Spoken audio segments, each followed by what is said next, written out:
All right, there we are. So this is going to be lecture number 3. It's going to be the first of 2 lectures that are reviewing orbital mechanics.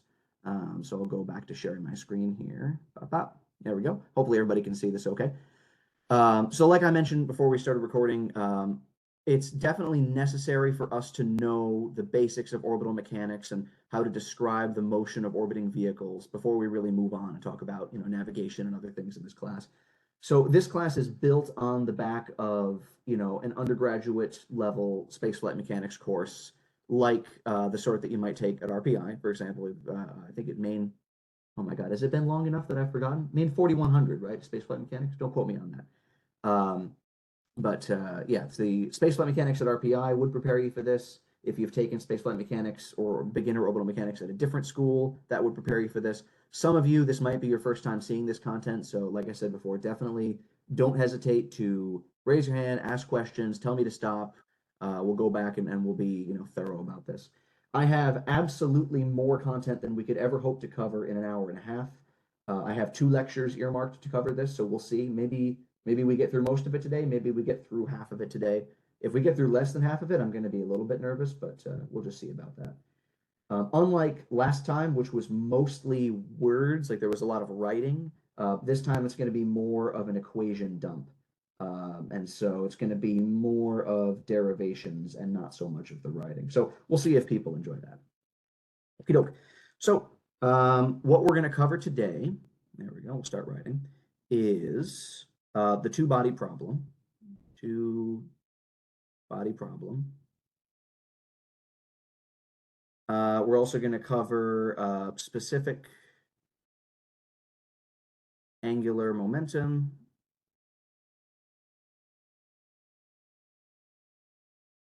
We're going to cover eccentricity or eccentricity. We're also going to just have kind of a crib sheet of useful orbit equations. Some of those will be presented without derivation, or it's kind of left as an exercise to the reader if you want to learn more about it. We're going to cover the parafocal reference frame.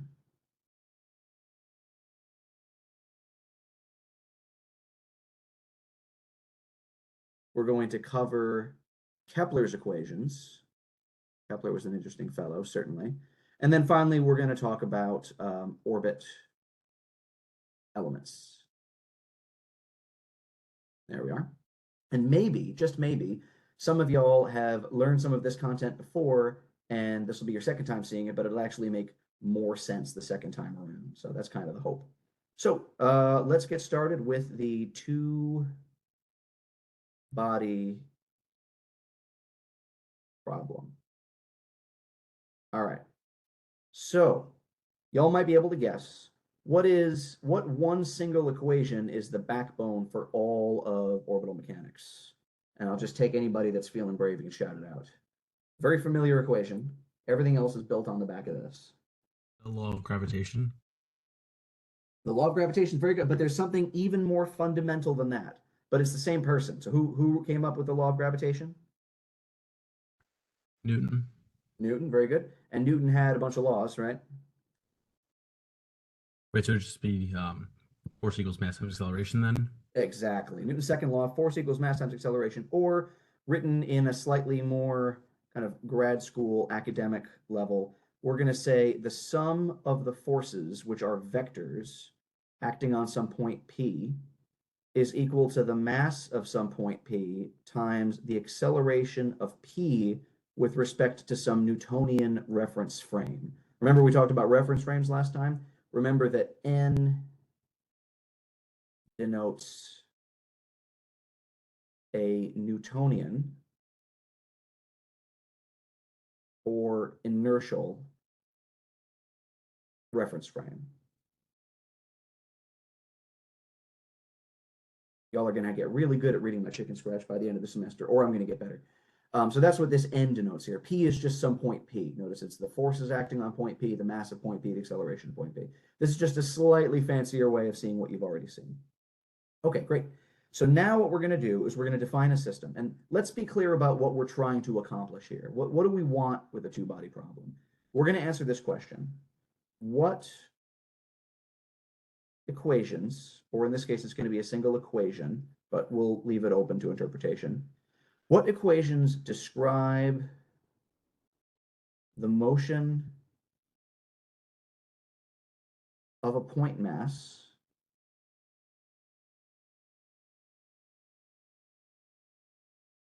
under the gravitational effects of a larger point mass? That's what we're trying to answer here. So imagine that we're going to be modeling the Earth as a large point mass. I mean, I guess large points are all infinitesimal. So we'll say a more massive point mass, right? The Earth is a very massive point. We're going to treat it that way. Your spacecraft or the moon is a less massive point. We want the equations describing that motion. So we're going to be ignoring n-body effects. We're going to be ignoring aspherical gravitational fields. We're going to be ignoring so on and so forth. Very simple. This is about as simple as it gets. So we're going to define a coordinate system. And let's just say that it looks like this. So we've got, let's call this the n1 direction, the n2 direction, and the n3 direction.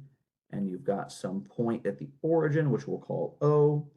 And let's say then that you've got a larger point mass, which we'll call point P1, and a smaller point mass, which we'll call point P2. And that between them, you've got this other point here, which I'm going to draw. You might be familiar with the center of mass icon here, kind of looks like that. And I'm going to call this point P star. Those of you familiar with Kurt Anderson's notation will know that star means the center of mass, right? So we've got some vector, which I'm going to call R1, heading to P1, and some vector, which I'm going to call R2, heading to point P2. And you've got some relationship between point P1 and P2, such that the center of mass is between the two of them, but it's clearly closer to P1, which would give us the idea that mass 1 is greater than mass 2. So we're going to say that P1 has some mass M1, P2 has some mass M2, and we're going to say that in this situation, mass 1 is much, much greater than mass 2. There we go.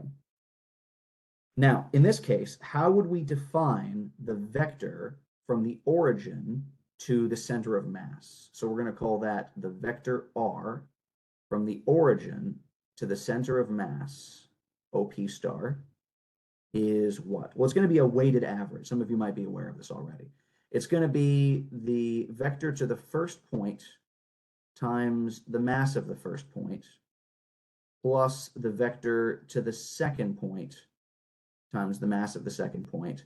And that's all going to be normalized by the sum of all the masses of the system. So this is just a simple high school level weighted average, and that gives us the center of mass. And if we had, infinitely many points, we can just do something like this. It would need to be countably many points. And then if it was infinitely many, we could do some sort of integral. But it's essentially a weighted average, and that gives us the center of mass of the system. Okay, so keep bearing with me here. Suppose we define a new world frame centered at the center of mass. Okay, why would we bother with that? Because the math is going to get a lot easier in a second. Okay, so suppose then that we had a situation that looked like this, where here is the center of mass, which we're going to kind of color in top right and the bottom left. There's our center of mass. Let's say then that we've got some large mass over here, and we've got some smaller mass over here. And let's say that the vector, which I'm going to this is a one-dimensional problem now, right? the vector going from the center of mass to the larger mass is going to be called R1, and now we're using lowercase r's. And the vector going from the center of mass to the smaller mass, we're going to call R2. And finally, the vector going from the larger mass to the smaller mass, we're just going to call that R. Okay. And this is still M1, and this is still M2. Okay. So just to be clear, what we're saying is that R is equal to R2 minus R1, or you could just say that it's negative R1 plus R2. Hopefully that makes sense if you just kind of glance at it. What that also means is that the derivative of R dot, is just negative R1 dot plus R2 dot. Everybody still happy with that? And then finally, that R double dot is equal to negative R1 double dot plus R2 double dot. You'll see where we're going with this in a minute. Okay. So now, whoever it was before, I'm sorry, I didn't get your name, who mentioned Newton's law of gravitation, that is about to come up. So actually, we're going to care about that. So let's say that we've got some equation, which I'm going to call equation 1 for now. Here we go. And equation 1 says that the force of gravity acting on point 1 is equal to what? Well, it's going to be, every time we have the force of gravity, it's gravitational constant times both of the masses, so G, M1, M2, over R squared. But we got to be careful, right? This force is a vector. We know that it is going to be acting in the R, right, let's see here. So this is the force acting on point 1. So it's going to be going in the direction of R, like this. But then we have to put R squared on the bottom. But really, it's going to be R cubed. And we're going to write it like this. So the norm of the vector R cubed. Why? Because we've introduced this R in the numerator, which gives us our direction. But we need to negate the magnitude of that. So instead of GMM over R squared, we have GMMR over R cubed. But now we've got direction kind of baked in, right? And so this is equal to, remember, force is equal to mass times acceleration, the mass M1 times R1 double dot. Okay. We can also write equation 2. Stop me if I make a mistake while I'm doing this here. The force of gravity acting on point 2. Okay, well, it's going to be G, M1, M2 over R cubed times R, right? So far, so good? Maybe, maybe not. We actually run into a problem. This needs to be negative. And let's just think about directions, right? The force of gravity acting on point 2 is going to be pulling it towards the left side of the screen, which we're going to define as being negative. The force acting on mass 1 is going to be pulling it towards the right side of the screen, which we're going to define as being positive. So we've got to be careful about our signs. And then this is equal to mass 2 times R2 double dot. Okay. So far, so good. Now, what we can do is we can do a little bit of manipulation here. So what I'm going to say is, rather than M1, let's see here, you're going to see how this plays out in a second.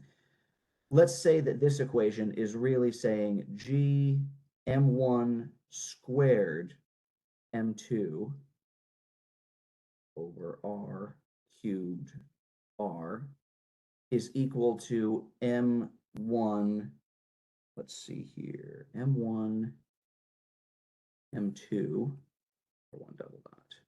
I'll make sure I didn't just make a mistake in my thing here. I think do I have that backwards? I think I might, because what I'm trying to say is you can multiply both sides by M2.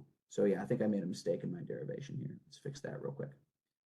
And then over here, we're saying that negative G M1 M2 over R cubed R is equal to M1 M2 R2 double dot. That's what I'm essentially trying to say here. And so in this case, because I multiplied both sides by M1, this is going to be M1 squared. So my lecture notes actually have a mistake here. Let's see. This should be here, and then this should be here. Okay.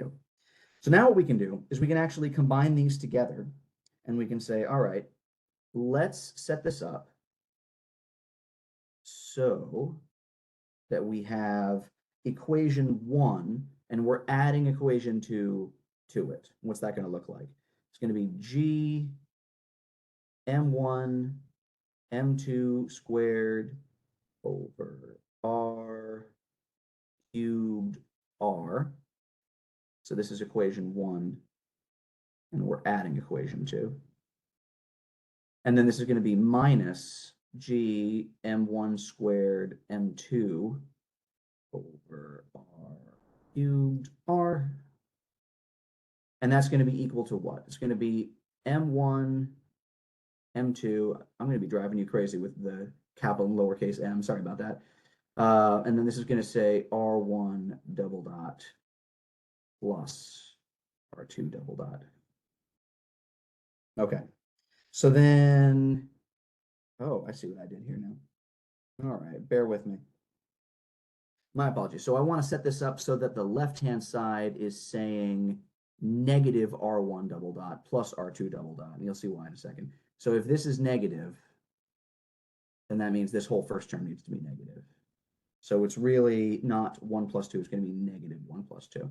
The reason that I do that is that negative R1 double dot plus R2 double dot is just R double dot. That's what we're trying to accomplish here. And so what I'm really saying is, if you'll bear with me for a second here, that negative G M1 plus M2 times M1 times M2 R, so I'm combining terms here, is all divided by R cubed is equal to M1 M2 R double dot. Cancel, cancel, cancel, cancel. So we're just combining the left-hand side, right? All this comes together. And finally, we get something that looks like this. Negative G, and then in parentheses, M1 plus M2 R over R cubed equals R double dot. So we're still not quite done, right? Now what we're going to do is we're going to get a little bit cheaty, and we're going to say that the mass of 1 plus the mass of 2 is approximately equal to the mass of 1, which is to say we're just going to ignore the mass of the second thing. Is that fair, or are we kind of cheating when we do that? I mean, yeah, we're probably cheating, but let's imagine that the mass of the first thing was the Earth, and the mass of the second thing was a spacecraft. So just anybody who's feeling brave, what's like a particularly massive spacecraft? Like, I don't know, let's pick something beefy like the Hubble. I don't know, maybe we can Google it. What's the mass of the Hubble Space Telescope? I wonder if that's an easily Googleable thing here.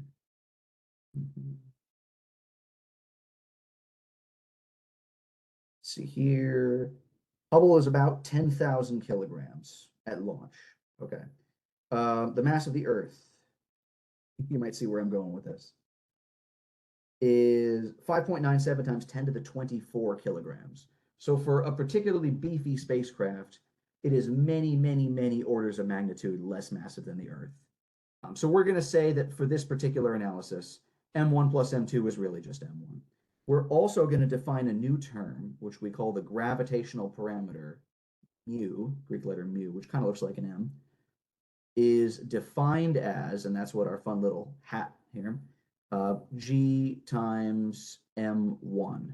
And in this case, that might be the mass of the Earth. Maybe m1 is the sun, but it's the gravitational constant times the mass of the thing that we're orbiting. So for example, mu for the Earth is 398,600 kilometers cubed per second squared.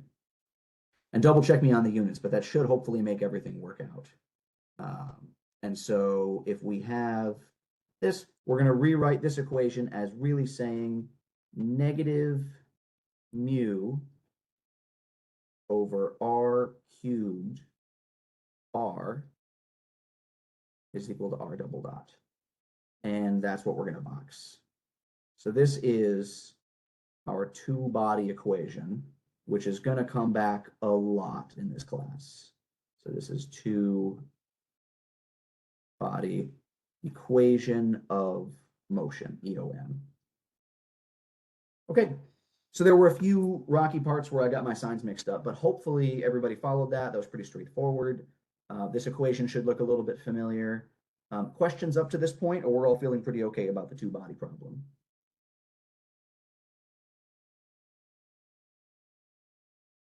All right, y'all are doing good.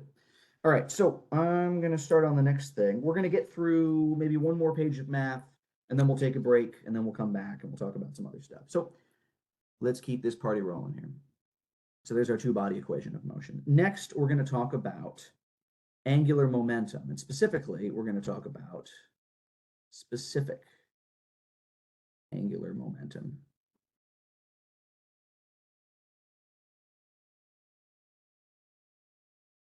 So H is the letter we're going to be using for specific angular momentum, right? And so really quickly, capital H, which is angular momentum, is going to be the mass of the particle times r cross v. But we're not going to write this down. This is not what we care about.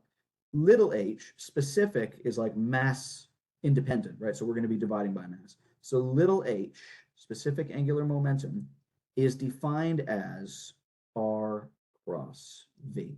This is going to be another one of those things that keeps coming up again and again. Excuse me. All right, there we go. Nope, just the one. All right.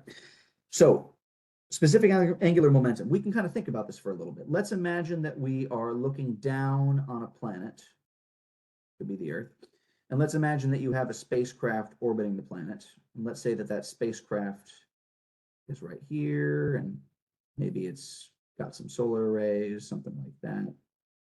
And it's got some velocity v, and it's got some position r, and those are vectors. So you can just think about it for a second. Using the right-hand rule, what direction would h be in this case, using the right-hand rule? I'll take a random guess, or I might have to get my 20-sided die out. Oh, we'll see. Out of the page. Be out of the page. Very good. So H is out of the page.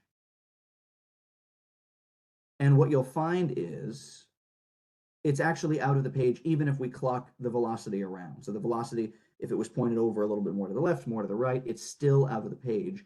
The direction of H, and this is an important point, the direction of H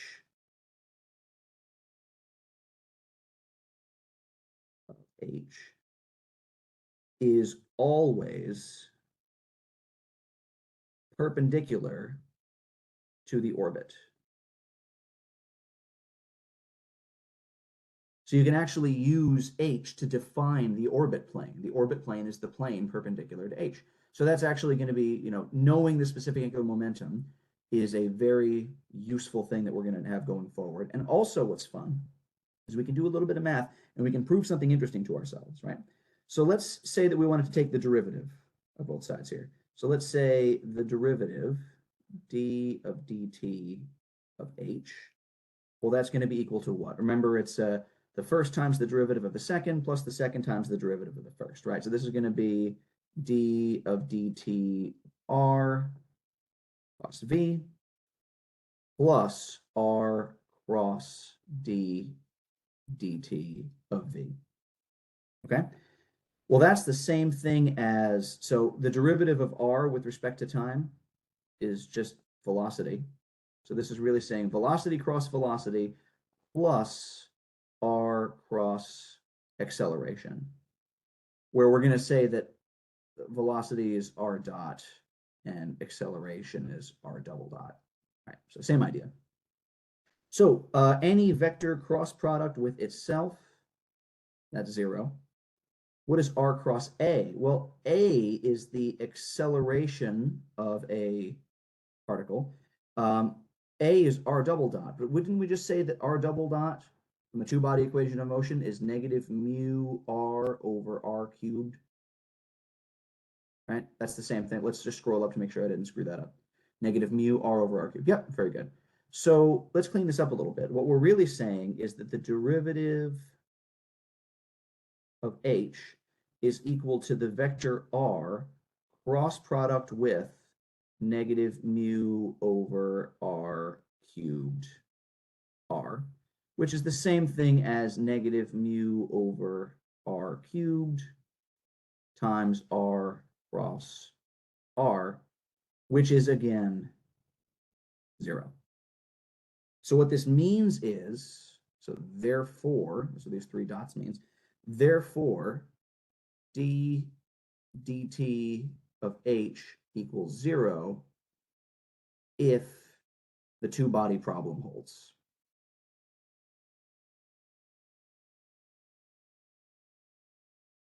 So specific angular momentum is a constant. Once you know it at some point in time in the orbit, you know it at all points in time in the orbit. Now, is this true in real life?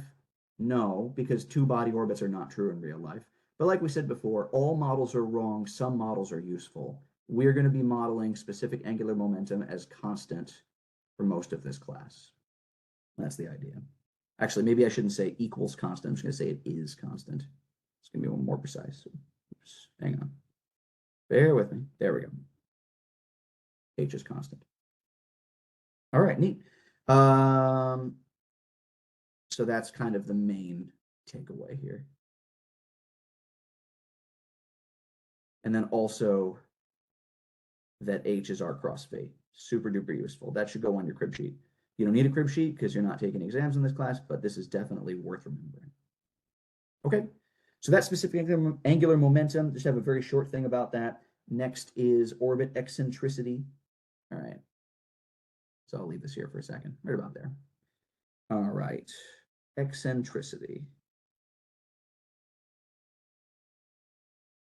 So eccentricity is a measure of the shape of an orbiting, well, of an orbit basically, right? So you know that an orbit could be a circle, it could be an ellipse, it could be a parabola, it could be a hyperbola. We're going to talk about all that in a second here.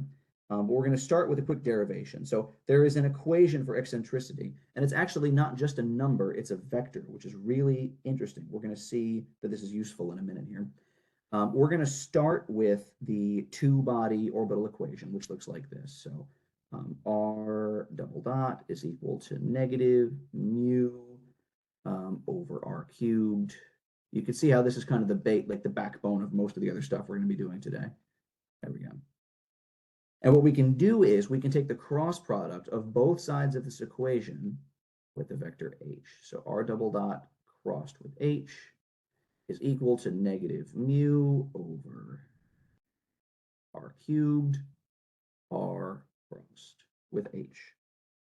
Okay, interesting. So what we're going to say then is, just bear with me for a moment, let's explore the left-hand side of this equation and let's explore the right-hand side of this equation. So suppose instead that we had just r dot crossed with h. Suppose we had that. Right? The derivative d dt r dot crossed with h would be what? Well, it's the first crossed with the derivative of the second plus the second crossed with the derivative of the first. So in this case, we're going to say that this is r double dot crossed with h plus r single dot crossed with h dot. But lo and behold, we know h dot is equal to 0. And so what we're really saying is that the left-hand side of this equation could be written as the time derivative of velocity crossed with h. That's really what we're saying. Okay, that's going to be useful in a minute. Now let's look at the right-hand side of the equation. imagine we're going to ignore the negative mu and all that other stuff. And I'm just going to say, for shorthand's sake, we're going to say this.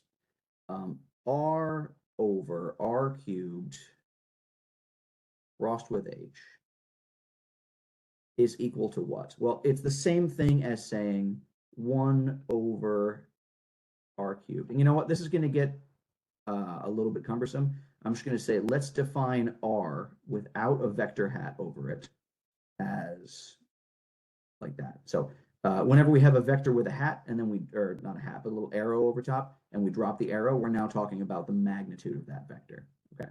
So that's just going to clean this up because I'm about to have to write this 1,000 times and handwriting is bad enough as it is. So R over R cubed cross H is the same thing as 1 over R cubed times, and then in parentheses, R crossed with, and remember that H is just R cross V. Okay.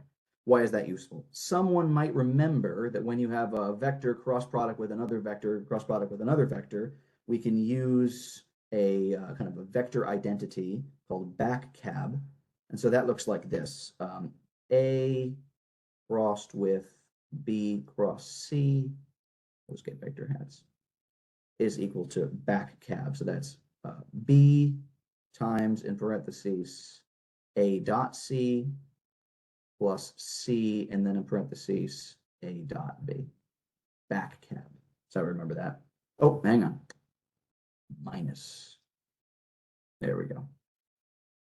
So well, how does that help us? So what we can do is we can say, all right, R, oh, hang on. I'm getting this backwards now. There we go. R hat over R cubed crossed with H could really be written as this. So it's, so we're dropping the mu part, right? So we have R vector, and then we have R times V plus, minus V vector R dot R, like this, right? And so what this would end up giving us is, let's see here, we have, this is R cubed. What we can really do is we can drop the magnitude of this vector R, the magnitude of this vector R, and drop this back to a squared. And so the whole right-hand side, we're going to wrap this together in a second here. The left-hand side of this equation, coming from here, is d of dt of r dot crossed with h. And the right-hand side of this equation, now we're going to be bringing mu back into it here, is going to be mu over r squared, and then in parentheses, negative VR plus RV, right? And so it's going to take a second. We're going to be flipping the sign around, and the way that we flip the sign around, oh, yes, sorry, there was supposed to be a minus out here, and then when we flip the sign of this, it actually cancels out the minus. So this should be a positive. So correct me if I've made a mistake here, but essentially this on the right-hand side will boil down to this here.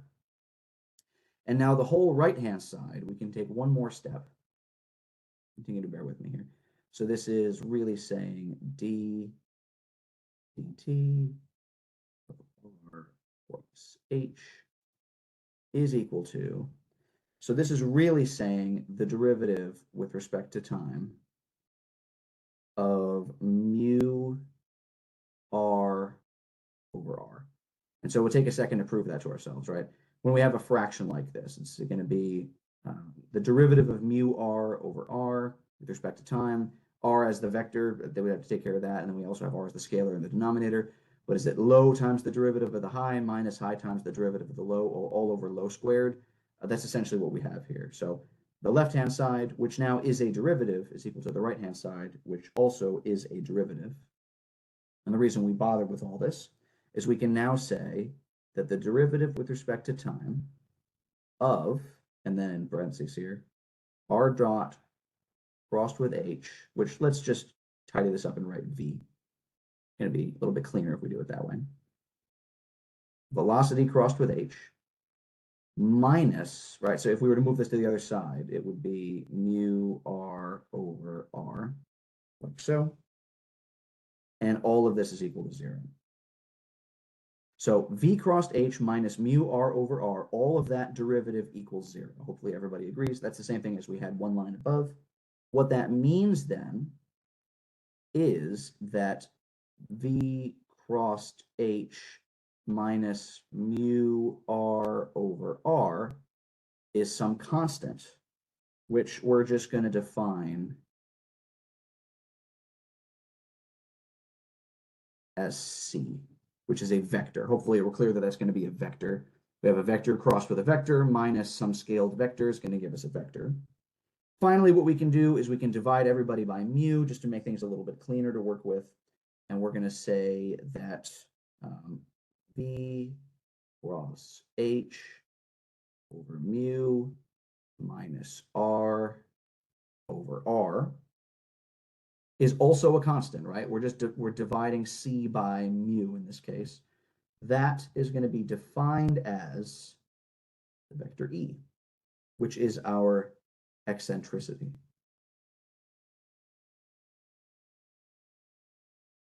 And you can also say then that e is the magnitude of this vector. So eccentricity is not just a number, it's actually a vector quantity. And so its magnitude tells us something very interesting, and its direction also tells us something very interesting. So let's see here. So y'all are probably familiar with this already, but if we have something like, I'll just use this negative space over here. If the eccentricity as a scalar is equal to 0, that denotes a circular orbit. If the eccentricity is, let's say it's greater than 0, but it's less than 1. Eccentricity is greater than 0 or less than 1. This is an elliptical orbit.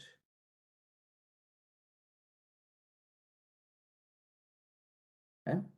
If the eccentricity is exactly equal to 1, this is what we call a parabolic. I don't even like to use the word orbit. I'm going to call it trajectory. Because orbit kind of implies that you're going to come back to the same point. And by the time you're at a parabolic trajectory, you are never going to come back to the same point.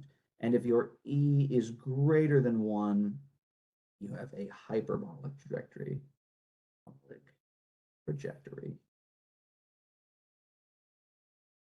Okay. And so with a hyperbolic trajectory, you are essentially whizzing on by. This is a flyby, right? This is what asteroids do with planets. Hopefully they whiz on by. What you'll notice is a circular orbit requires E to be exactly 0, not 0.00001. It should be exactly 0. Circular orbits literally never happen in real life. It's impossible, right? It's like trying to balance a pencil perfectly vertically. Eventually, it's going to fall over, right? So a circular orbit is a useful concept because we deal with orbits that are very close to circular a lot of the time. Remember, all models are wrong, some models are useful.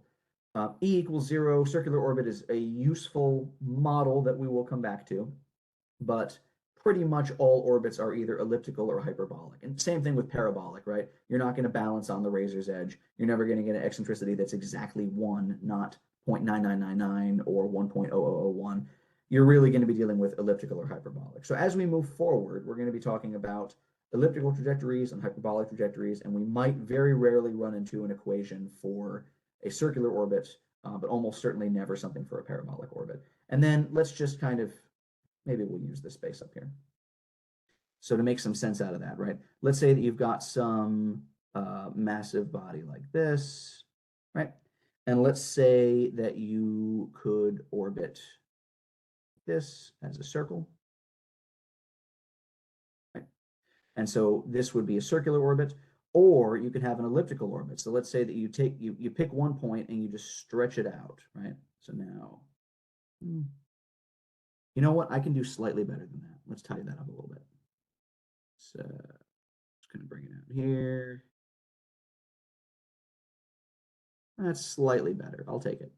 So we have a circular orbit, we have an elliptical orbit. You can imagine that if you just take this point and just keep tugging it out, this point, which is the furthest point of the orbit, it will eventually go out to infinity. And at that point, you have, there it is. At that point, you have a parabola.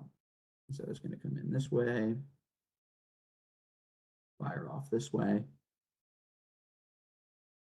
And then you can imagine that if you sail past a parabola, you're eventually going to get a hyperbola, which essentially goes to infinity faster.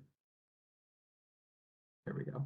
So we'll say here, E, this is a circle, an ellipse, a parabola, and a hyperbola. This point here, which we're going to call point P. Anybody know what point P is called? I'm assuming that most folks have, those of you that have taken orbital mechanics should be familiar with the fancy name for the point of closest approach on an orbit. Anybody want some easy points? Well, perigee or periapsis. Very good. Yep. So perigee is the word that we would use if we're orbiting the Earth. Periapsis is the general term. No one's going to get mad at you if you say perigee when you're orbiting the moon. Like somebody might push up their glasses and say, well, actually, but perigee's fine.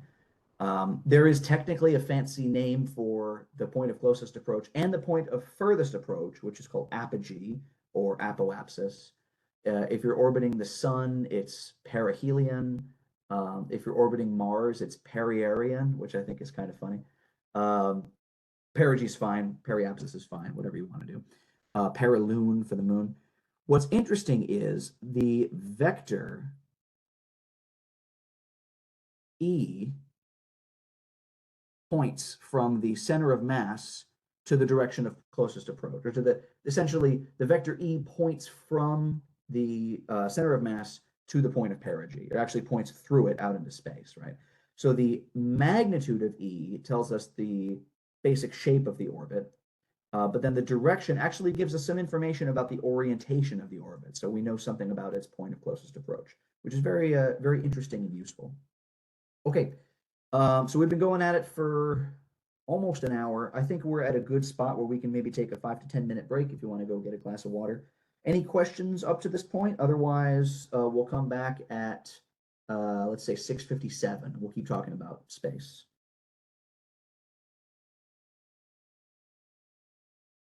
I'll make a note back at 6:57.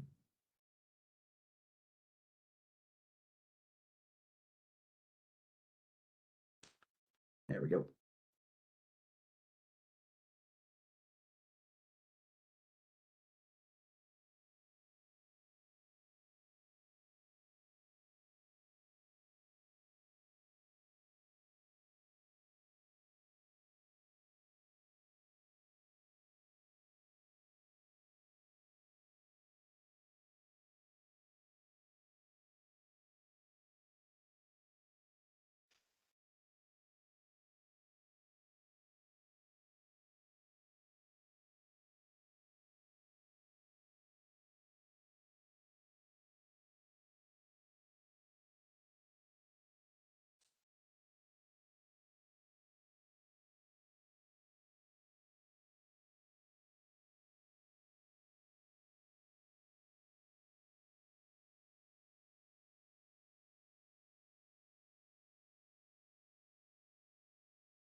All right, hope everybody's feeling good.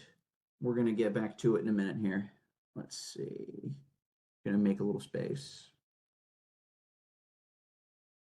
So yeah, today's gonna feel, like I said, maybe just fun review, but not super inspiring. It's kind of just stuff that we need to know before we move on. So the next section is just going to be useful equations presented without derivation.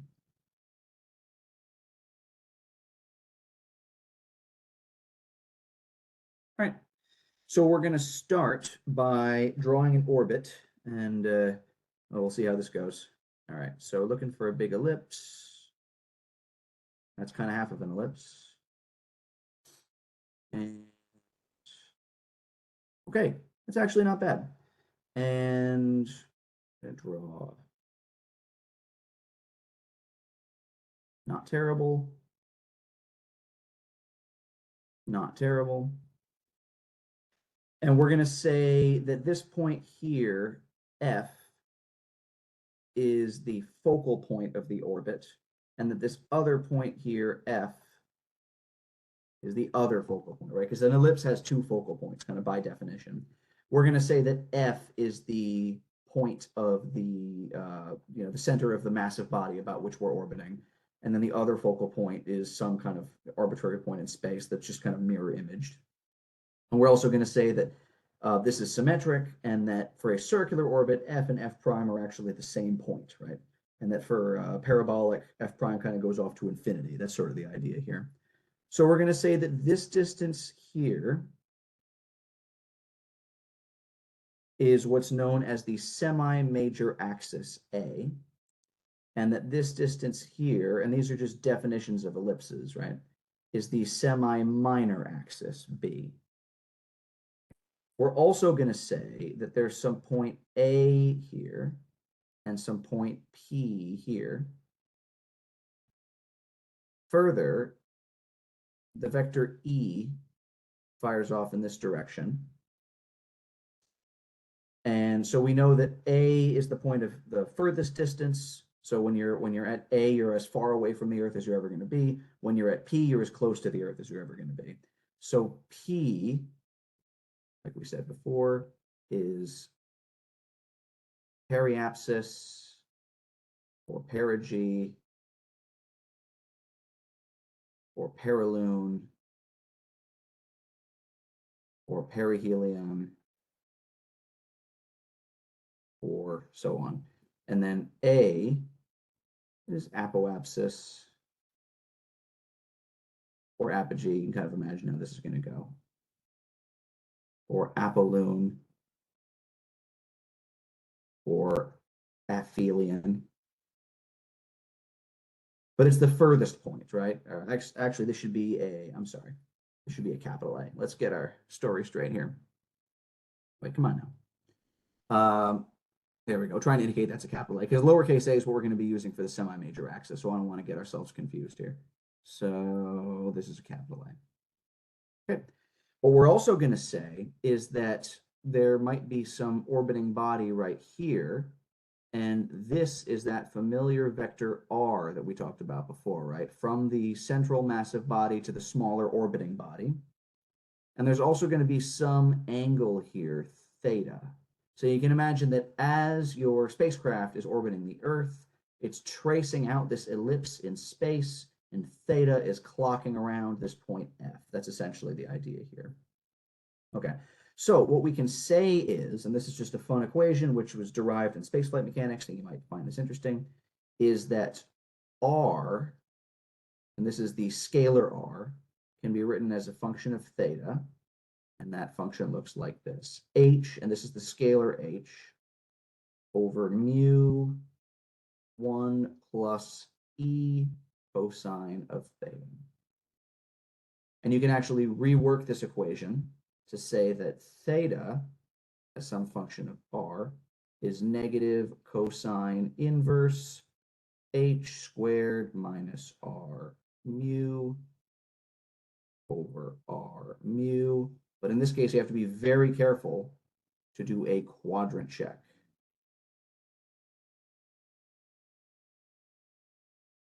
There we go. Very good. Because when you do cosine inverses, it's going to start to really struggle with what quadrant you're in. So you need to think about whether we're on the outbound leg or on the inbound leg, right? That's sort of the idea. And so we have to be careful about that. Let's see, what else do we want to know? Oh, another useful bit of information is the distance from the central massive body, just the distance. So we'll bring this down here.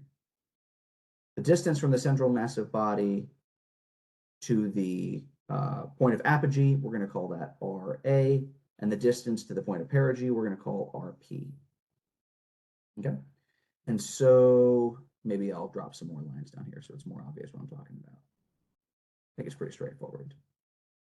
Okay. So some other useful bits, and this might be obvious, that just from looking at this, that 2 times the semi-major axis is the same as RP plus RA, which from there you can immediately say that the semi-major axis is just the average of the two, right? RP plus RA over 2. That's a useful construct. We can also say that RP, if we just look at this equation here, theta must be 0 at perigee, right? Just from the way it's defined. So if we plug in 0, cosine of 0 is 1. And so what we get here is h squared over mu 1 plus e. And then you might be able to guess that RA is equal to, actually, let's write it over here. I'd rather that be over there. Wait, there we go. Here, sorry. All right. I think OneNote's already starting to get sick of me here. We'll see how much further we can push it. RA is equal to h squared over mu 1 minus e. Okay, so far so good. We can also say, and this, we're going to introduce a new concept here in a second. I'm going to start to scroll down a little bit. Let's zoom in on the orbit here. So let's say that we've got some point F, and let's say that the orbit kind of looks like this. And let's say that this is our point P, and that this is our vector E. So all we're doing is we're kind of zooming in on the previous plot, right? Let's say then that this is the vector R. This is some point P, or some orbiting point. And let's say that it's got some velocity V. There we go. We can actually define a kind of temporary moving reference frame, which we might call the orbit frame, where one of the unit vectors is ER and the other unit vector is E theta. So ER is pointing along the same direction as the radius from the central massive body, which is at point F. Maybe this is point P. R is pointing along the same direction. You know what? Here, this is starting to get a little bit crowded. So I'm going to erase this if OneNote decides to let me here, because I don't want to get things too crowded. Come on. There we go. I'd rather not have this. You get the idea. You kind of, that's immediately obvious from the other equation here. Maybe I can write it like this. A is equal to 1/2 RP plus RA. There we go. Okay. So from now what we're saying is you could define at any given point along the orbit a kind of temporary orbit reference frame where ER is pointing in the same direction as your position and E theta is pointing in more or less the forwards direction, but it kind of by definition needs to be a right angle. That's sort of the idea here. And we can actually take your velocity vector and break it up. We can say V is equal to some VR in the ER direction plus some V theta in the E theta direction. So it's kind of the radial velocity and the tangential velocity is how you could think about that. And V theta is written as mu over H 1 plus E cosine theta, and VR is equal to mu over H E sine theta. So this gives you your radial and your tangential velocity as functions of theta, which is very interesting and useful. So you kind of need to know h and mu to begin with, but Vr and V theta are functions of theta. Similarly, this is just based on kind of the definition of orbits and ellipses. Rp, your perigee radius, is your semi-major axis times 1 minus e, and Ra, your apogee radius, is semi-major axis times 1 plus e. You can also rework some of the equations above, and you can say that h squared is equal to semi-major axis times mu times 1 minus e squared. So this allows you to map back and forth between semi-major axis and specific angular momentum, because both of those things give you information about the size of the orbit. So if you know one, you can kind of sort out the other. Let's see here. Almost done. Just kind of throwing a whole bunch of equations at you that are useful. E, which also this just comes directly from the definition of eccentricity, is Ra minus Rp over Ra plus Rp. And what we can also do is take our equation above, which is R as a function of theta, and we can say that R is, we can write it in terms of semi-major axis. A 1 minus E squared over 1 plus E cosine of theta, which, if you're interested, is also equal to Rp, hang on, forget that. Come on. Wow, okay, OneNote is like chugging along until I ask it to erase something, and then it just has an absolute fit. Okay, this is supposed to say 1 plus E. As soon as I get my marker back, there we go. 1 plus E over 1 plus E cosine of theta. All right, and there's one more little bit. I'm going to have to scroll down a tiny bit. If y'all are starting to kind of lose tracking and I just did too much all at once, just yell at me and we'll scroll back up and talk about something here. Almost done. Finally, there's an equation which is useful here, which is the period of an elliptical orbit, which we're going to write that as tau, and tau is equal to 2 pi semi-major axis to the 3/2 power all over square root of mu.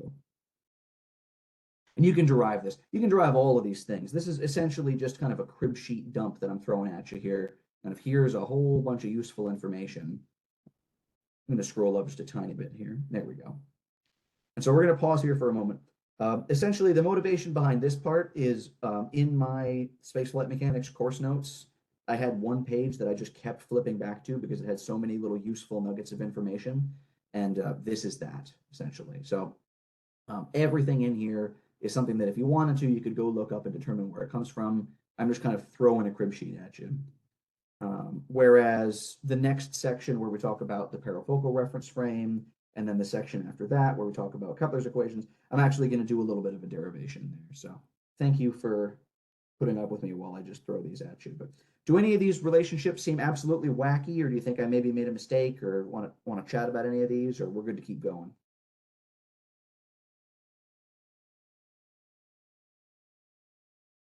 Looks good. All right, cool stuff. I'm going to keep on scrolling, but if you are missing something, just yell at me and I'll scroll up. Okay. Great. So the next is the concept of the parafocal reference frame. Parafocal reference frame. Yeah. And so let's say for a moment here, remember that we've got a global reference frame. And I actually have a fancy diagram showing the difference between them here. But let's say that we've got some global reference frame that looks like this. And maybe it's got some world frame. And we've got, maybe we'll do N1, N2, N3. And remember that N1, if we're dealing with the ICRF, is defined as the vernal equinox, or essentially the position where the Earth was with respect to the sun.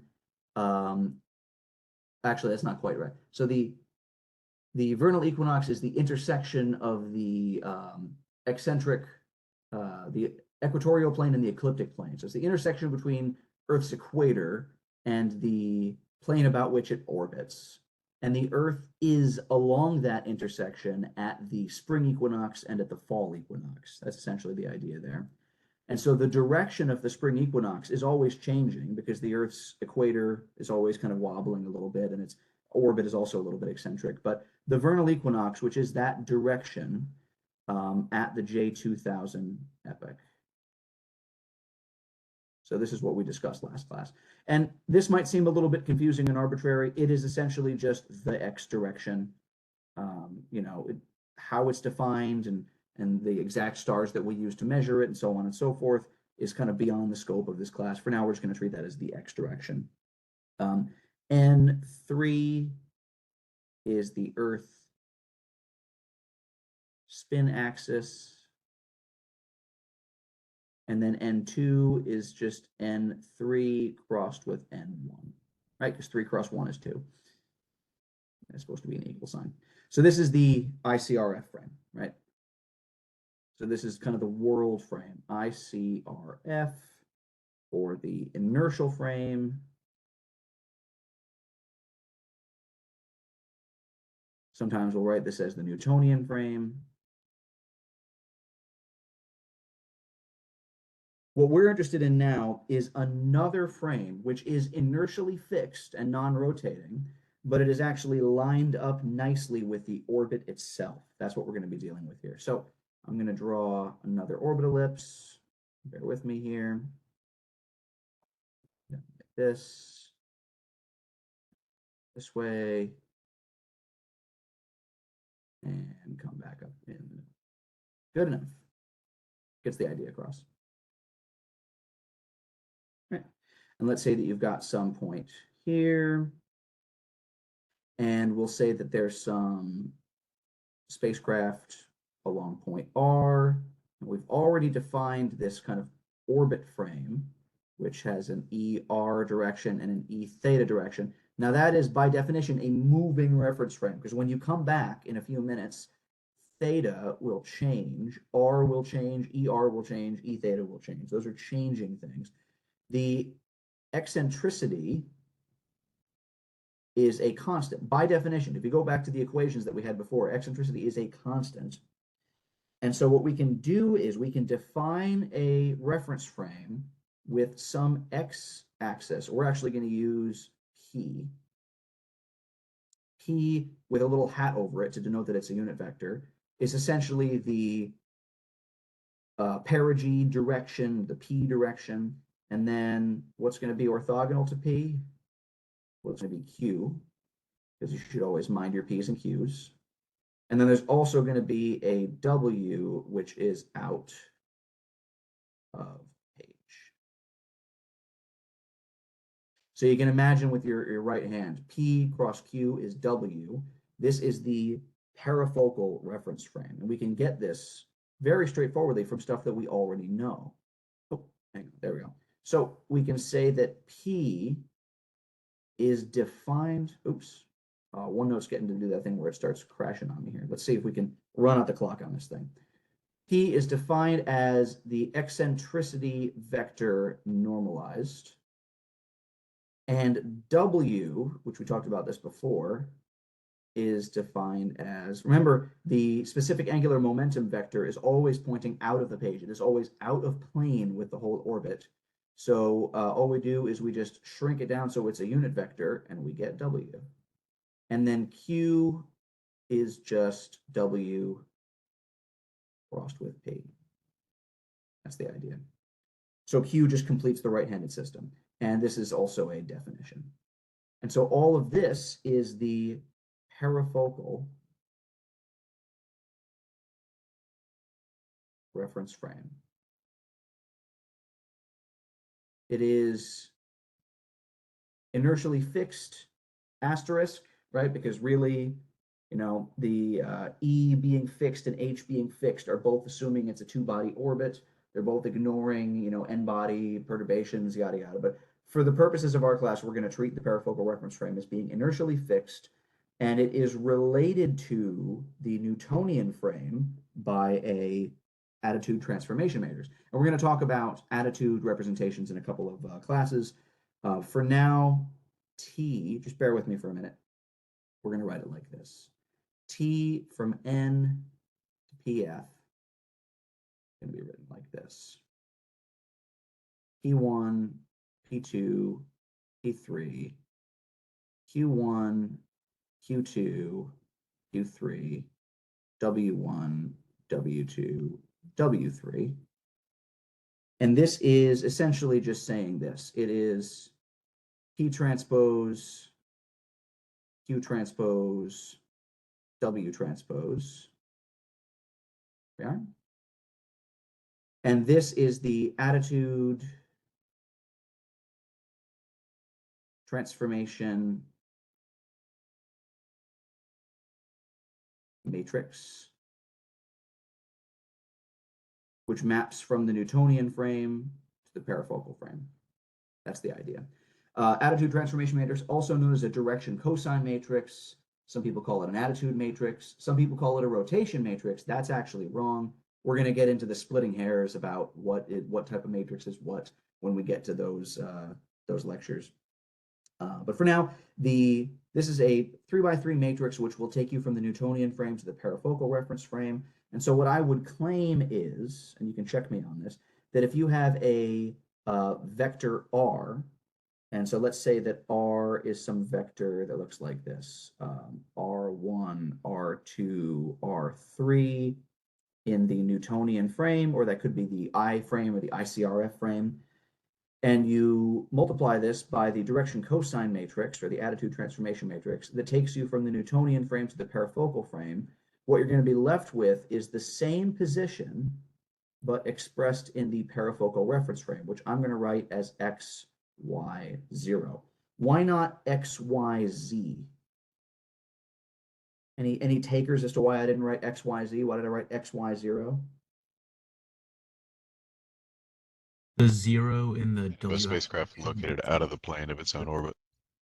I think y'all both just said this, the same right answer at the same time or something like that. Yeah, so by definition, the parafocal reference frame, the W direction is out of the page, but we've defined it like the position of the body is never going to wander out of the page, right? And so if you ever do a quick check, if you have a position vector in the Newtonian frame and you put it in the parafocal frame and you get, I mean, it might be like a very small number here, but it needs to be a very small number. And that's a good kind of double check to make sure that you're not going crazy, right? That sort of thing. Okay, great. So that is the parafocal reference frame. Hopefully this is familiar to folks. If it's not, hopefully it makes sense to folks. Now, what you could also do is if you wanted to, you could find the attitude transformation matrix, which takes you from the parafocal reference frame to the local vertical, local horizontal reference frame, or maybe we're going to call that the orbit frame, right? So this one down here is E, R, and E theta, right? I'm going to be nasty and just say that this is left as an exercise to the reader. And exercise, because I can do that, because I'm a professor. Someday when you're a professor, you can leave things as an exercise to the reader. But actually, it's very straightforward. And when we talk about attitude transformation matrices, hopefully you can see that the relationship between the parafocal frame and the ER E theta frame is just a simple rotation, some amount theta, about the W axis, right? About the third axis. That's really it. So constructing that attitude transformation matrix is extremely simple. And if it's not immediately obvious to you how to do it, don't panic, because we're going to talk about direction cosine matrices in just a couple of lectures. And that's pretty much it. And then also, as an exercise to the reader, if you are feeling brave, here's an exercise. And this is something that is, you know, you could try it if you want to. You certainly don't have to. Could you, starting from R and V, could you find R theta, VR, V theta, and then the parafocal reference frame. You have enough information. Oh, and I guess while we're at it, well, yeah, because you would need that. So could you start from some R and some V, and then just remind yourself of these equations? You can kind of make up an R and a V. Try to get from the full state of the vehicle to its distance, its clocking angle, which we're going to find out later is one of its orbit elements, its radial and tangential velocity, and then the whole parafocal reference frame. All of this is stuff that we've discussed just in the past 20 minutes or so. So that is an exercise left to the reader if you feel like you want to prove to yourself that you can do that. Otherwise, save your energy for the homework. Finally, we have Kepler's equations. How do we want to do this? Because I'm thinking nominally, we're probably supposed to stop at about 7:20, 7:30. This is absolutely going to take more than 5 minutes. So I think what we'll do is we'll stop here for today, and then tomorrow we will talk about Kepler's equations, we will talk about the classical orbit elements, and we will start on attitude definitions and direction cosine matrices and rotation matrices and the like. So I think this is going to be where we stop for the day. So thanks everybody. I'm going to post these lecture notes, but then I might overwrite them later when I have like the complete lecture notes. I don't know. Maybe no, I think we'll stop here. So I'm just going to post these lecture notes later, and then I'm going to start a different OneNote tab for next lecture, because I was thinking maybe we should group them based on content that we cover, but I think it would make more sense if we group them based on the day and just keep it nice and straightforward. So the nth day that we meet is lecture N, rather than saying, well, this is lecture 3, part 2, and then it's going to be lecture 4, part 1, or something like that. It's going to get too confusing too quickly.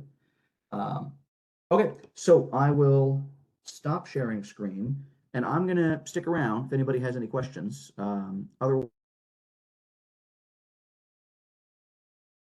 have a question.